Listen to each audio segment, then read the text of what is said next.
un papa, tu devrais l'arrêter dans ce coin.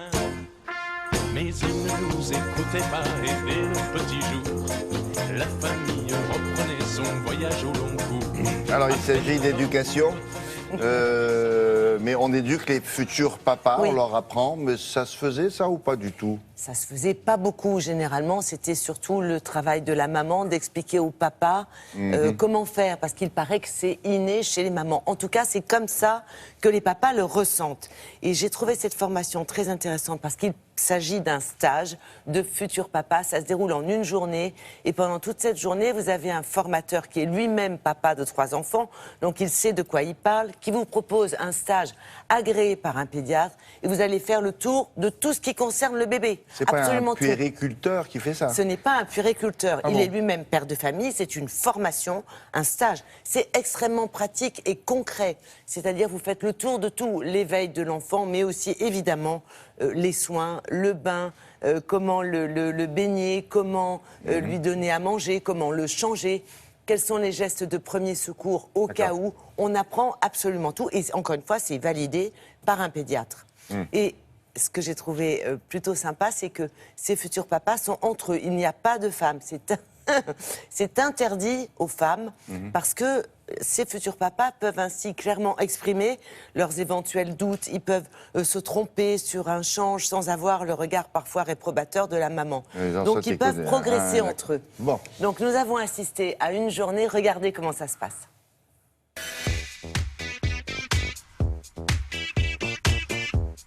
On va nettoyer ton petit nez. Clac, un petit jet ici. Il va bouger, il va pas être d'accord. Vous faites comme ça et ensuite. Les craintes principales des futurs papas, c'est les cris, le bain, et au niveau du comportement, comment le prendre, comment faire d'une manière générale. Ce qu'il faut retenir.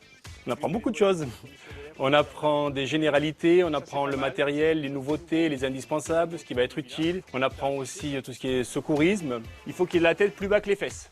Aussi le change, comment donner le bain, les soins, l'hygiène de bébé et aussi comment se comporter en termes de communication avec son enfant. Je retire la couche. Par contre, pour glisser la couche en dessous. Mais tu les glisses sur le côté, Nordine. Tu le fais rouler sur le côté, comme ceci, voilà. Tu le fais rouler, tu les cales ici comme ça. C'est un mannequin, donc il n'y a pas la préhension, parce que s'il tombe, on est là pour apprendre. Après, bon, je pense que le jour où ce sera mon petit garçon, ça sera autrement. La prévention, elle sera, je pense, au premier jour où je changerai la première couche. Une journée est suffisante et la formation est certifiée par le praticien créateur du SMUR de l'hôpital Necker. Comment on va faire pour le changer? La première des choses à faire, c'est lui parler, lui dire ce qu'on fait. Attention, peut-être retirer ta couche, c'est toute sale. Après, il te nettoie. Une nouvelle couche. Sauf que les élastiques, c'est derrière en fait. Ouais. Tu l'as mise du mauvais côté, c'est pour ça. Pour une première fois, bon, à part la couche mise à l'envers, je pense pas m'en être mal sorti. Après, on verra pour la suite, quand ça sera vraiment le vrai. Ah bah, c'est pour ça que je suis là, hein, pour éviter cette appréhension quand j'aurai vraiment le petit qui va arriver. Apprendre, pas faire d'erreur. Ce que je veux vraiment, c'est faire les choses comme il faut. Pas avoir les mauvaises bases. Les papas peuvent avoir une réaction de stress, ce qui correspond à une prise de conscience, ou alors peuvent arriver très stressés et au contraire devenir très cool au fur et à mesure de la journée parce qu'ils vont pouvoir pratiquer, échanger, toucher et ça va les libérer du stress. Tu lui rinces ta petite tête. Enfin, Super. c'est vraiment un moment de partage parce qu'on n'a pas nous on ne peut pas l'amener au sein et vraiment on va partager quelque chose avec le petit, ben, c'est notamment ce moment-là. Et ça c'est vraiment quelque chose auquel s'attache une vraie importance. On n'est pas papa, on le devient, et à un moment là déjà cet instinct maternel qui est en elle, il y a des choses qui vont se faire naturellement et puis bah nous, voilà, faut apprendre. J'ai 2 enfants plus un d'un premier lit, donc 2, 3 ans, 5 ans et 11 ans. Être formateur c'est un métier. Et formateur pour futur papa, j'ai pu le faire grâce à moi-même, la formation que j'ai suivie de mon diplôme d'état petite enfance. Tu auras la mémoire du geste, quand ça va t'arriver, tu vas t'en rappeler. Le geste, c'est bien. C'est Alors. bien l'histoire de la MeToo. poire pour les enfants enrhumés. Alors, la bonne chance.